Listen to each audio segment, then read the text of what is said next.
तो ये शरीर कैसे चलेगा जब तक इसमें प्राण ना हो। तो वो जो भाव है जो इस शरीर को चलाने वाला है वो है मूल्य आधारित शिक्षा ही सर्वोपरि है। यदि हम केवल गणित की संख्या पढ़ लेते हैं और उसके भावी महत्व को नहीं समझ पाते तो मुझे लगता है कि वो शिक्षा अधूरी और अपूर्ण रह जाती है। मनुष्य के जीवन में बहुत से भाग हैं। सामाजिक क्षेत्र है हमारा, मनोवैज्ञानिक क्षेत्र है, पारिवारिक क्षेत्र है, राजनैतिक क्षेत्र है। इन विषयों पर भी यदि हमने अध्ययन नहीं किया, यदि उनको हमने महसूस नहीं किया, यदि हमने दया और करुणा के भाव को नहीं समझा तो ये समझिए कि हमारी शिक्षा अधूरी रह गई।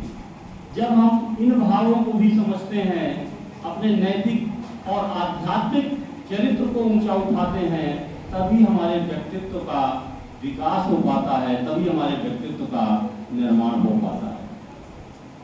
आप सहमत हैं कि नहीं इस बात से? जब हमारे व्यक्तित्व का विकास होता है तभी हमारी समाज में प्रतिष्ठा बढ़ती है, तभी हमें कोई कह पाता है कि हाँ ये योग्य व्यक्ति है, जिसने मनुष्य के करुणा के भाव को समझा है, जिसने किसी के दुख और दर्द को भी समझा है, जिसने पारिवारिक मूल्यों को समझा है, रिश्तों को पहचाना है। तभी यह माना जा सकता है कि उसका व्यक्तित्व ऊंचा उठ पाया है।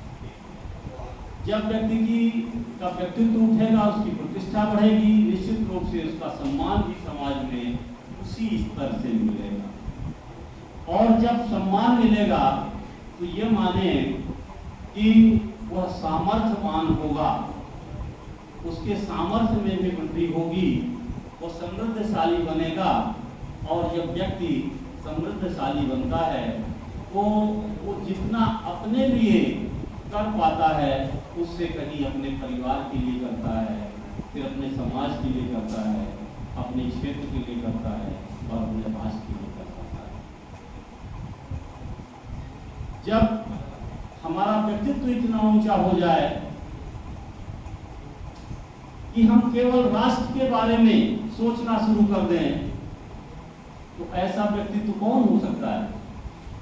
ऐसा व्यक्तित्व विवेकानंद बन सकता है, और जो सदियों सदियों तक जिसका नाम अविस्मरणीय हो जाता है, सदियों सदियों तक पूजा जाने लगता है।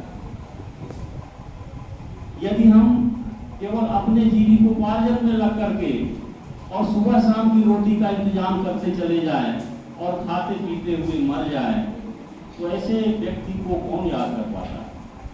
क्या इतिहास के पन्नों पर उसका नाम लिखा जा सकेगा? कभी नहीं, असंभव। तो इसलिए शिक्षा हमें ऐसी ग्रहण करनी है जिससे कि हम अपने राष्ट्र के विकास में अपना नाम अंकित करा सकें। हम समाज में कहीं खड़े होकर के 4 लोगों का सहयोग कर सकें।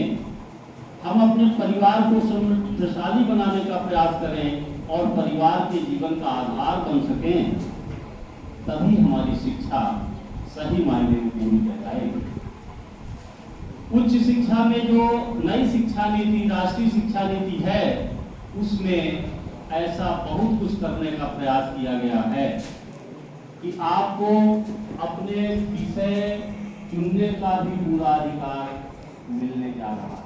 आप लोग उच्च शिक्षा में आ चुके हैं, आपको यह जानना होगा कि आपको अपना विषय कैसे चुनना है और हमें कैसे पढ़ना है।